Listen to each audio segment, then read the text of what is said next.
أشهد أن محمد رسول الله۔ ایک حدیث کی روح سے حضور نے فرمایا کہ جب اس امت کے آخری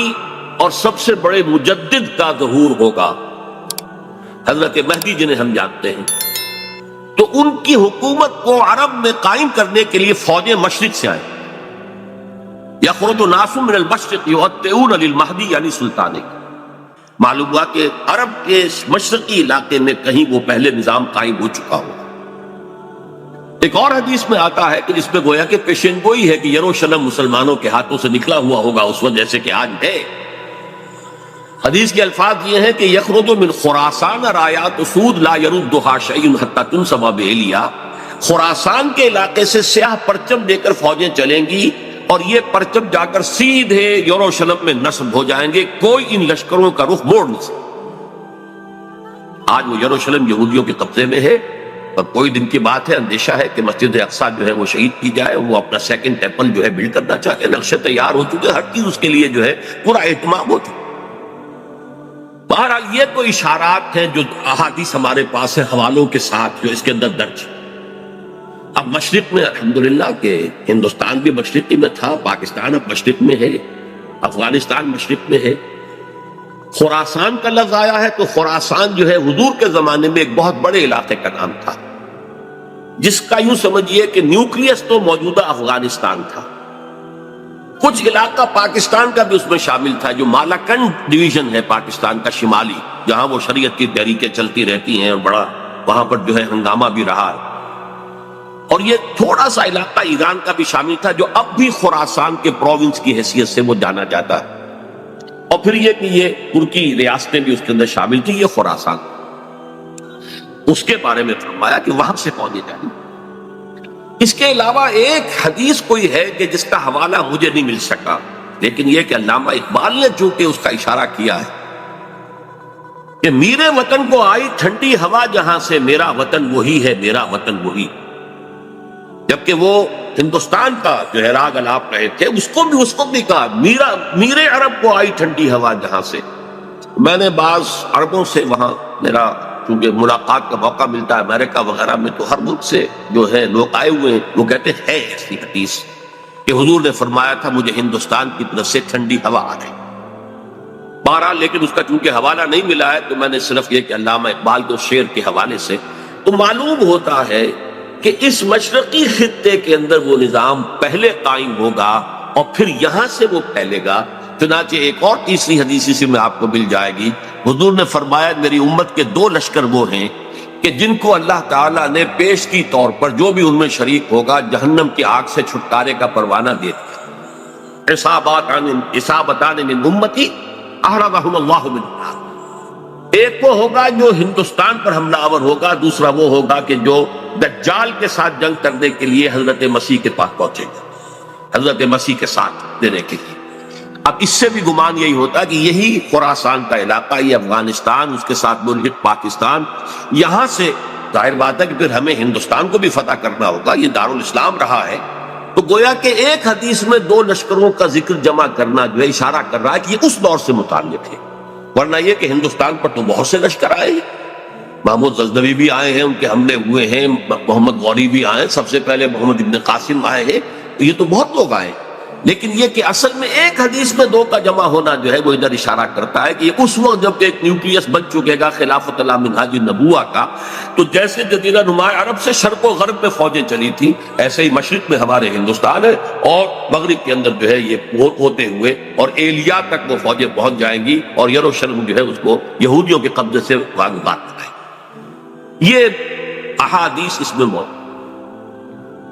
لیکن اب جو میرے اس دعوت نامہ جو اب میں جس کا تذکرہ کر رہا تھا اس کا دوسرا حصہ شروع ہے۔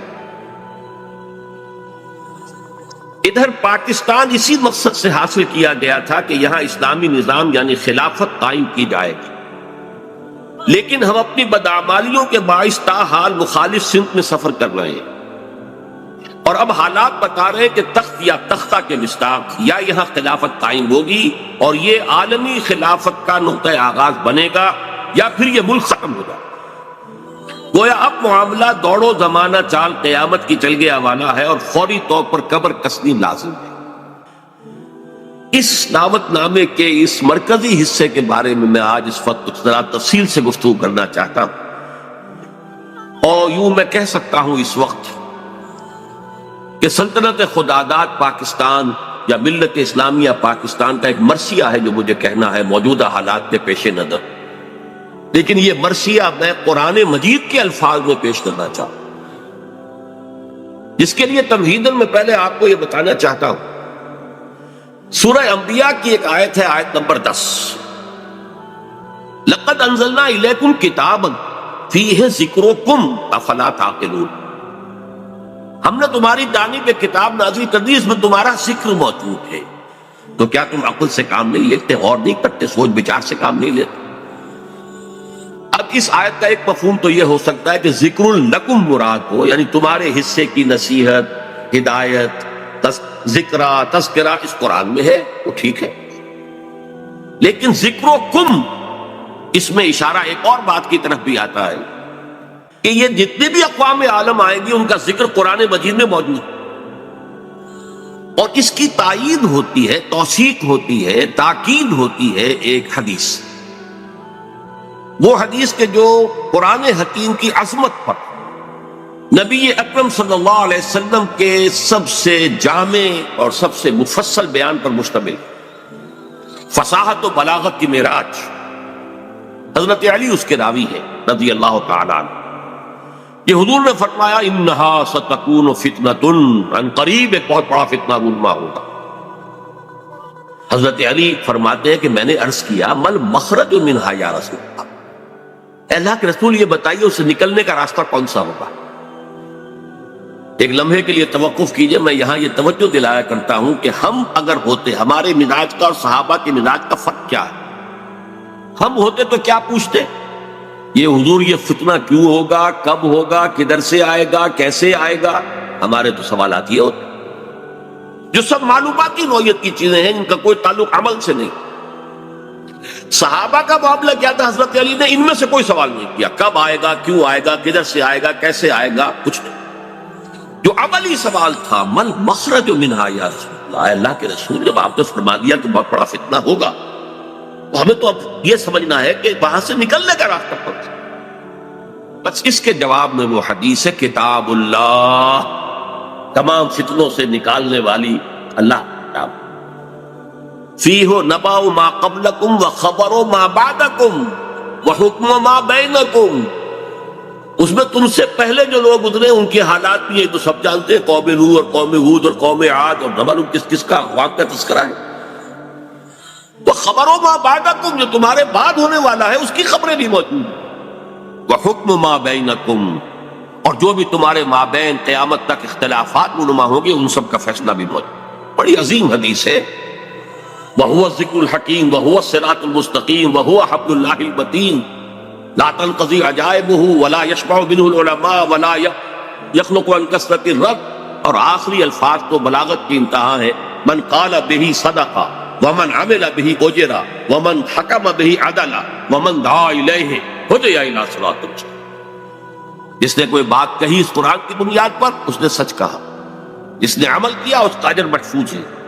جس نے کوئی فیصلہ کیا قرآن کی بنیاد پر اس نے عدل کیا،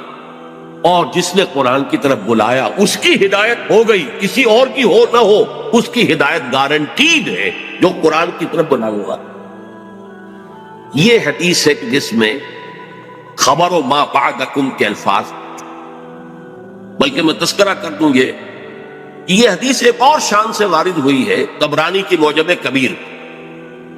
وہاں یہ حدیث اس طور سے آئی ہے کہ حضرت جبرائیل نے حضور سے یہ فرمایا یا محمد امتک بعدک، اے محمد صلی اللہ علیہ وسلم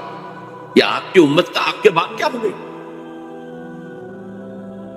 حضور نے اس پر پوچھا بل مخرج منہا یا جبرائیل، اہم کہی ابھی تو میں ہوں، انا بین اظہرکم، ابھی تو اے مسلمانوں میں تمہارے مابین ہوں، لیکن ایک وقت تو آئے گا، پھر دور نبوت کے خاتمے کی خبر حضور نے دی تھی تو وہ آپ نے مثال کی خبر دی تھی، جانا ہے تجھے، انک میت وانہم میتون، قرآن مجید میں تھا، لیکن اس کا حل کیا ہو؟ تب انہوں نے کہا ہے کتاب اللہ فیہ نبأ من قبلکم و خبر ما بعدکم و حکم ما بینکم، یہ پوری یہ ایک اور ہی شان کے ساتھ یہی روایت ہے۔ بات میں اس حوالے سے آپ کے سامنے قرآن حکیم کی 6 آیات، اور عجیب یہ حسن اتفاق ہے، سورہ اعراف کی آیات ہیں 175 176 177، اور سورہ توبہ کی آیات ہیں 100 نکال دیجئے 75 76 70۔ یہ آئینہ ہے اس وقت میرے اور آپ کے لیے، ملت اسلامیہ پاکستان کے لیے، سلطنت خدا داد پاک۔ دیکھیے سورہ اعراف میں فرمایا وَاتْلُ عَلَيْهِمْ نَبَأَ الَّذِي آتَيْنَاهُ آيَاتِنَا فَانْسَلَخَ مِنْهَا فَأَتْبَعَهُ الشَّيْطَانُ فَكَانَ مِنَ الْغَاوِينَ۔ اے نبی ان کو آپ اس شخص کی خبر سنائیے جسے ہم نے اپنی آیات عطا کی تھی، لیکن وہ ان سے نکل بھاگا، پھر شیطان اس کے پیچھے لگ گیا، اور پھر وہ انتہائی گمراہ لوگوں میں سے۔ وَلَوْ شِئْنَا لَرَفَعْنَاهُ بِهَا، ہم چاہتے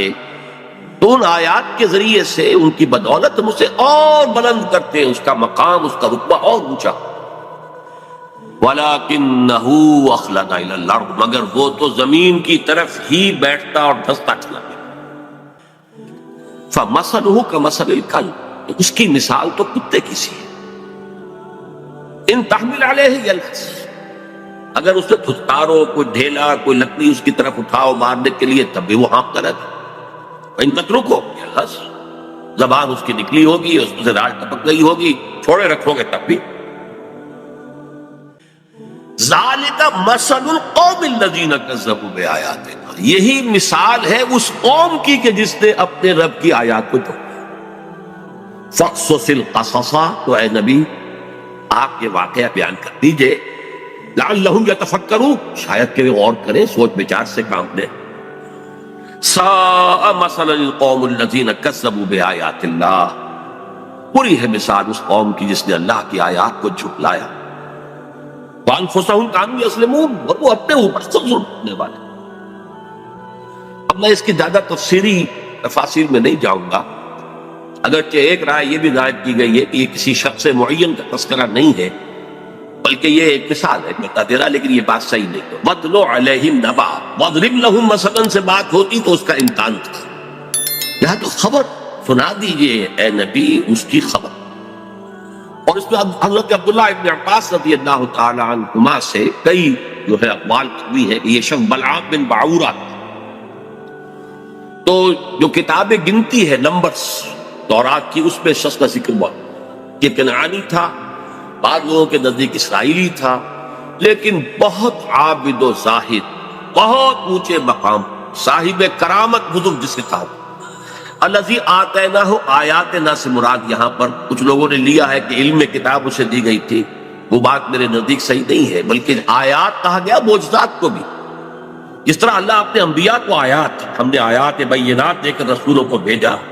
ایسے ہی ہے کہ کوئی بہت عابد زاہد کوئی ہو، عابد مرتاز اور زاہد مرتاز، تو اللہ تعالیٰ اسے کرامتیں عطا کرے، بالکل شک کو کرامات الاولیاء حق، اس میں کسی شک و شبہ نہیں، اللہ تعالیٰ کی بزرگی کے لیے، ذات کے لیے وہ ایسے خلق واقع ظاہر کر، تو با کرامت بزرگ تھا، لیکن پھر وہ جو دنیاوی خواہشات کی طرف ایسا متوجہ ہوا کہ اس کی ساری نیکی، ساری اس کی بزرگی، ساری روحانیت ختم ہو کر رہ گئی، وہ انتہائی پاتال میں۔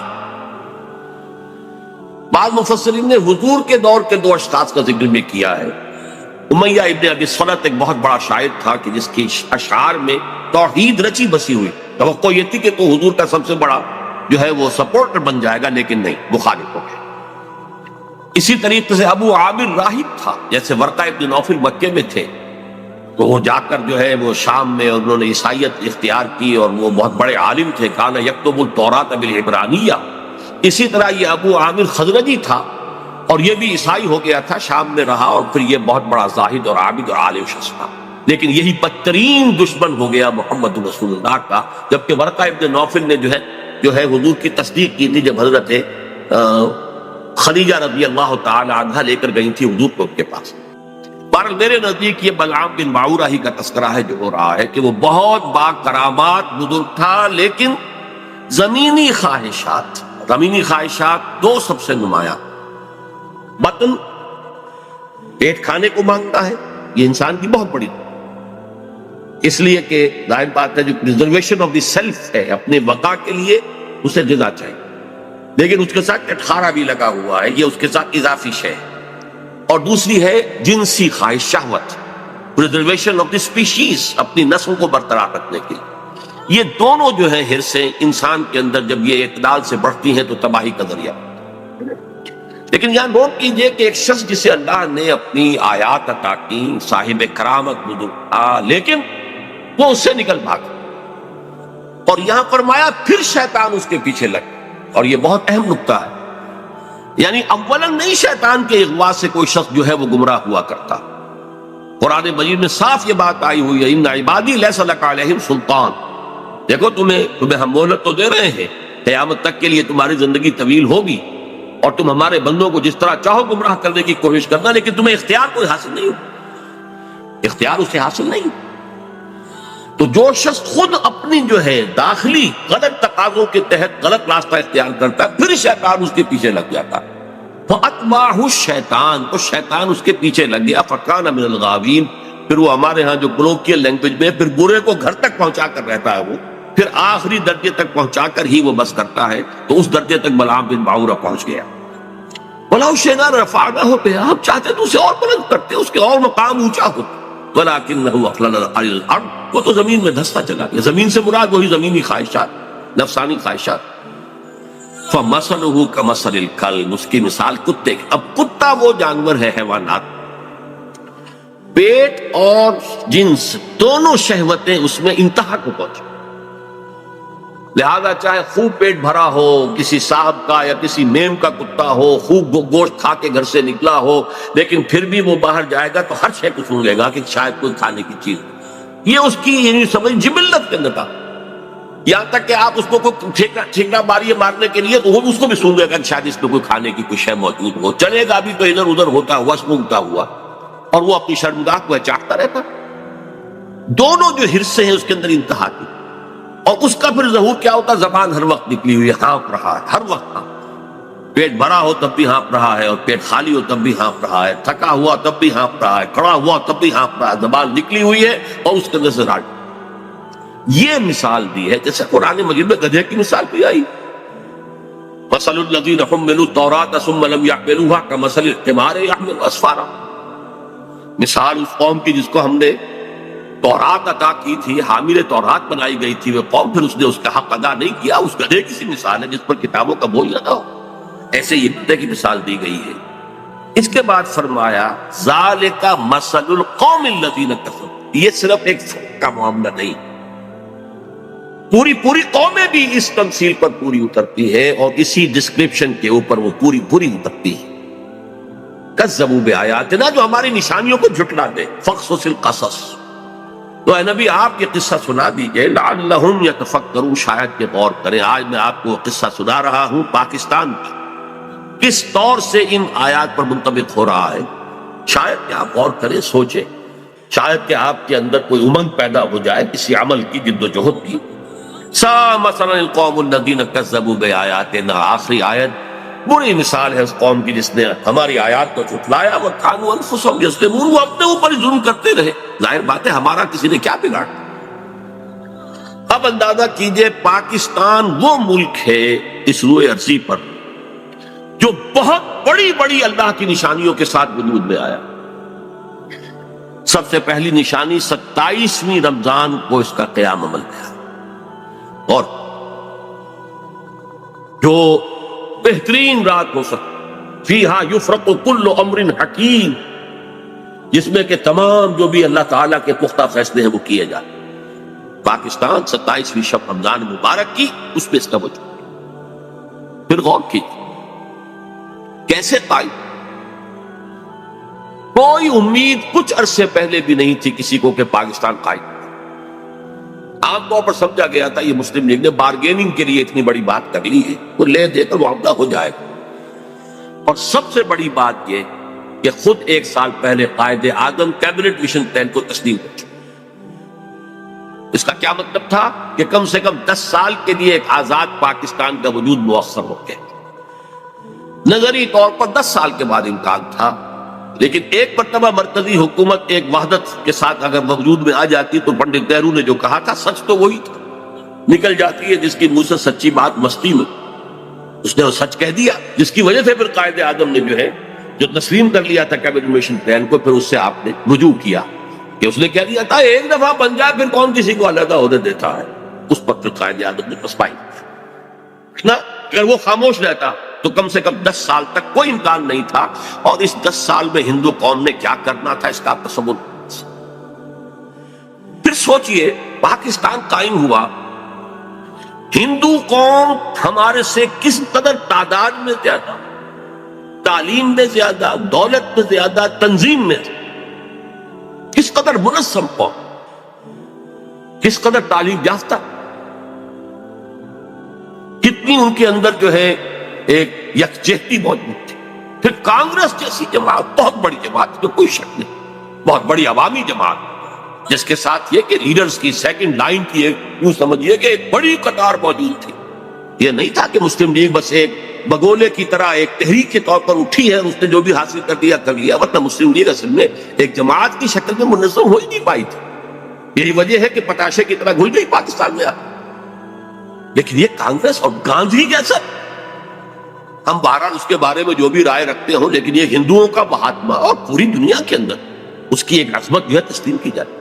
اور چند مہینے پہلے اس نے کہا تھا کہ پاکستان سے میری لاش پر بن سکتا۔ ہندو جیسی قوم، گاندھی جیسا لیڈر۔ اچھا، دوسری طرف یہ ہمارے ولی خان صاحب وہ کچھ پچھلے زمانے کے کاغذات نکال کے لے آتے ہیں انڈیا آفس کے، جس سے یہ کہ انگریزوں نے کوئی سپورٹ کی تھی پاکستان کی یا مسلم لیگ کی۔ جب پاکستان بنا ہے، ایٹلی وزیر اعظم ماؤنٹ بیٹن یہاں کا وائس رائے، دونوں قائد اعظم سے شدید نفرت رکھنے والے، پاکستان کے تصور کے دشمن۔ لیبر پارٹی کی گورنمنٹ تھی، کنزرویٹو پارٹی کی گورنمنٹ ہوتی تو کچھ شکوک و شبہات کا موقع تھا، لیکن یہ تو لیبر پارٹی کے حکم نے جو کچھ لکھا ہے بعد میں وہ سب کے سامنے، آپ کو کچھ بھی باتیں نہیں رہی۔ ماؤنٹ بیٹن کی چیزیں بھی سب سامنے آ چکی ہیں، اس کے جس نوعیت کے تعلقات نہرو خاندان کے ساتھ تھے، اب وہ چیزیں بھی کہنے کی بھی نہیں ہے، ورنہ یہ کہ لیڈی ماؤنٹ بیٹن کے ساتھ اس کے ناجائز تعلقات تک کا چرچا موجود ہے۔ اور یہ کہ گاندھی کا تو وہ چیلا تھا، آخری وقت میں پنڈت نہرو نے اور پٹیل نے جا کر اس سے کہا تھا کہ ہم نہیں کہہ سکتے باپو کے سامنے جا کر یہ کہنے کی ہماری جرت نہیں ہے کہ ہم ہندوستان کی تقسیم پر راضی ہو گئے ہیں، کہ تم ہی جا کے راضی کہا۔ اس نے جا کر گاندھی سے بات کی، کیا پٹی پڑھائی ہے وہ جائے۔ یہ تھے وہ نامساعد حالات جن میں پاکستان کا قیام، اور اس کے اندر جمع کر لیجئے یہ بات کہ 1 سال پہلے مولانا حسین احمد مدنی رحمت اللہ علیہ نے سلہٹ میں یہ کہہ دیا تھا، رمضان مبارک میں پورے 1 سال پہلے، ملأ اعلیٰ میں پاکستان کے قیام کا فیصلہ ہو چکا۔ ملأ اعلیٰ سے مراد فرشتوں کا وہ سب سے اونچا طبقہ ہے، جو اللہ کا مقربین، جو ملائکۃ المقربین، وہ ملأ اعلیٰ سب سے اونچا، وہاں فیصلہ ہو گیا پاکستان میں۔ یہ دوسری بات ہے کہ جب ان سے پوچھا گیا کہ پھر ہم کیوں مخالفت کر رہے ہیں، ہماری پالیسی وہ بدل جانی چاہیے، انہوں نے کہا کہ در حقیقت وہ تکوینی معاملہ ہے اللہ کا، ہمارا کام تکوینیات کے حوالے سے نہیں ہے، بلکہ ہمیں تو اپنی سوچ اور سمجھ سے جو بھی رائے صحیح ہے اسی کے اوپر کام کرنا ہے، لیکن فیصلہ ہو۔ یہ 1 سال پہلے کی بات ہے، اور ایسے شخص کی گواہی ہے جو پاکستان کے ساتھ کوئی متفق نہیں تھا، اگرچہ بعد میں انہوں نے تسلیم کیا، بہت خوبصورتی سے تسلیم کیا۔ جب وہ گئے ہوئے تھے کابل، اور وہاں کسی شخص نے، یہ قیام کے بعد کی بات ہے، کسی شخص نے ذرا چھیڑنے کے لیے کہ چلیے مولانا کچھ بولیں گے، پاکستان کے خلاف کو دھواں دار باتیں کریں گے، تو کچھ پاکستان کا تذکرہ کیا، تو کہ بھائی دیکھو، جب تک کوئی مسجد کہیں تعمیر نہ ہو، تجویز تو اختلاف ہو سکتا ہے کہ یہاں مسجد کی ضرورت ہے بھی کہ نہیں، پہلے ہی مسجدیں موجود ہیں، یا یہ کتنی بڑی ہونی چاہیے، کس سائز کی ہونی چاہیے، کیا میٹیریل لگنا چاہیے، یہ سب اختلاف ہو سکتا ہے۔ پاکستان کے بننے سے پہلے ہمارا اختلاف تھا، لیکن مسجد بن جائے تو اس کی حفاظت ہر صاحب ایمان کا تقاضا۔ اب پاکستان کی حیثیت بالکل بدل گئی۔ یہ الفاظ مولانا مدنی رحمت اللہ علیہ جو وہاں موجود تھے، مولانا محمد مالک کاندھلوی، رحمۃ اللہ علیہ، جنہوں نے کہ یہ الفاظ ہماری قرآن کانفرنس میں ایک مرتبہ بیان کیا۔ اچھا، یہ ہیں وہ آیات، وہ کرامات جس کے ساتھ پاکستان کو کود پہ آ۔ ذرا پیچھے چلیے، جب خلافت عثمانیہ کے خاتمے کی سازشیں ہو رہی تھی تو پوری دنیا میں صرف ہندوستان میں تحریک چلی، کہیں اور نہیں چلی۔ وہ سلطنت عثمانیہ بہرحال خلافت کے نام سے تھی، چاہے حقیقت نہیں تھی، وہ ایک ملوکیت ہی تھی، اور اب اس پہ زوال بھی آ گیا تھا، یورپ کا مرد بیمار بھی کہا جا رہا، جو بھی کچھ تھا، لیکن عظمت اسلامی کا ایک سمبل، ایک نشانی تھی، اس کے خلاف سازشیں ہو رہی تھی، اور اس وقت تحریک چلی، صرف ہندوستان میں کہیں بھی نہیں چلی، پوری دنیا میں کہیں بھی نہیں، بلکہ عربوں نے تو بغاوت کی ترکوں کے خلاف، اور اصل میں تو انہی کی بغاوت کے نتیجے میں یہ سارا معاملہ ختم ہوا۔ لیکن ہندوستان میں وہ تحریک چلی، اور ایسے زور شور کے ساتھ چلی، بولی اماں محمد علی کی جان بیٹا خلافت میں دے دو، پورا ہندوستان کود گیا۔ ذرا اس سے بھی پیچھے جائیے، دیکھیے ختم نبوت کے بعد سب سے بڑا منصب مجددین امت ہے، کہ جو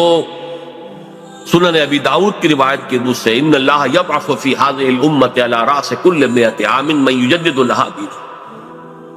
یقیناً اللہ اس امت میں ہر صدی میں ایسے لوگوں کو اٹھاتا رہے گا جو دین کو تازہ کر دیں گے۔ ڈاکٹر اسرار احمد کی اور ویڈیوز دیکھنے کے لیے رہنمائے نیک وے کو سبسکرائب کریں۔ شکریہ۔